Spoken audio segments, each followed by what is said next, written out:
Oui, bonjour chers tous. Je suis Jules Kwasi de la diaspora et représentant donc du collectif des scripteurs de la promotion immobilière et Magie Construction dénommé COSO PIMAC. Je voudrais donc par cette vidéo donc m'adresser particulièrement à Monsieur le Président de la République, Son Excellence Monsieur Alassane Ouattara. Monsieur le Président, c'est en toute humilité, à une personne respectueuse que je voudrais vous adresser ce message. Pour rappel, Monsieur le Président, je voudrais que vous sachiez que ce problème date de 2012. Et donc, c'est suite donc à un salon immobilier donc, organisé par le ministère donc, de la Construction de Côte d'Ivoire en France. Il nous a été présenté un programme immobilier de la société Magie de Construction qui a changé de dénomination au fil des années pour devenir Magie Group Africa et Link Holding. C'est donc à la suite donc, de cette présentation, des milliers d'Ivoiriens, dont ceux de la diaspora, avions souscrit à ce projet qui devrait donc aboutir donc à la livraison de nos maisons. Mais depuis lors, nous n'avons encore rien reçu. Nos actions donc menées pour entrer donc en possession de nos maisons ont abouti en 2018 à l'arrestation de M. Mambo Yapi Désiré, chef d'orchestre de cette malversation et premier responsable de la dite société.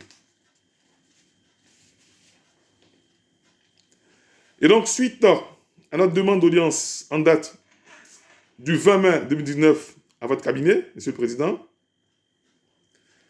le ministère donc, de la Constitution donc, a été instruit de trouver une solution à nos problèmes. C'est ainsi que le 20 août 2019, du moins le 2 août 2019, c'est-à-dire 6 mois après notre demande d'audience,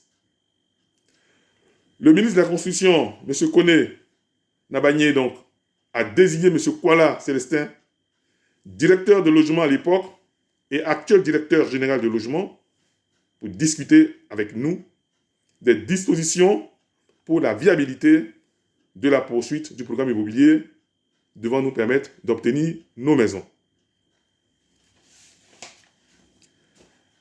Après plusieurs rencontres avec le ministère de la Constitution et le tribunal donc, de commerce, une solution consensuelle a été donc identifiée et l'engagement a été pris par le représentant donc, du ministre de porter cette solution à la connaissance du gouvernement pour sa mise en œuvre. Malheureusement, depuis janvier 2020, nous demeurons donc sans réponse de cette solution identifiée. Et nos efforts sont restés vains.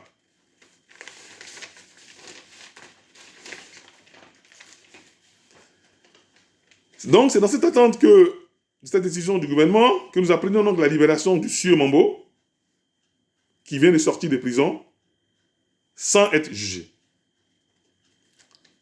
Informé donc des faits, notre avocat donc s'est rendu donc au tribunal du Plateau pour en savoir sur les raisons de sa libération et aucune explication juste lui a été donnée. Monsieur le Président, c'est lui donc de rappeler que des milliers de souscripteurs grugés continuent de pleurer, de crier leur douleur à l'État de Côte d'Ivoire. Oui, Monsieur le Président, c'est en toute humilité que je parle. Des milliers de souscripteurs grugés continuent de crier et de pleurer leur douleur à l'État de Côte d'Ivoire. Une plainte donc a été portée contre ce sieur Mambo depuis 2016 à la police économique et au 5e cabinet tribunal de première instance d'Abidjan pour s'interroger sur nos droits que nous devons avoir par rapport à ce monsieur. Jusqu'à aujourd'hui, rien n'y est fait. Beaucoup d'interrogations donc se relèvent par rapport à tout ça. Est-ce que M. Mambo serait-il l'homme par qui l'État de Côte d'Ivoire serait passé donc, pour extorquer donc, plus de 20 milliards à près de 4500 Ivoiriens, comme tout porte à croire? Pourquoi l'État de Côte d'Ivoire soucieux donc du bien-être de sa population, rester silencieux et passif face à un crime économique de cette envergure?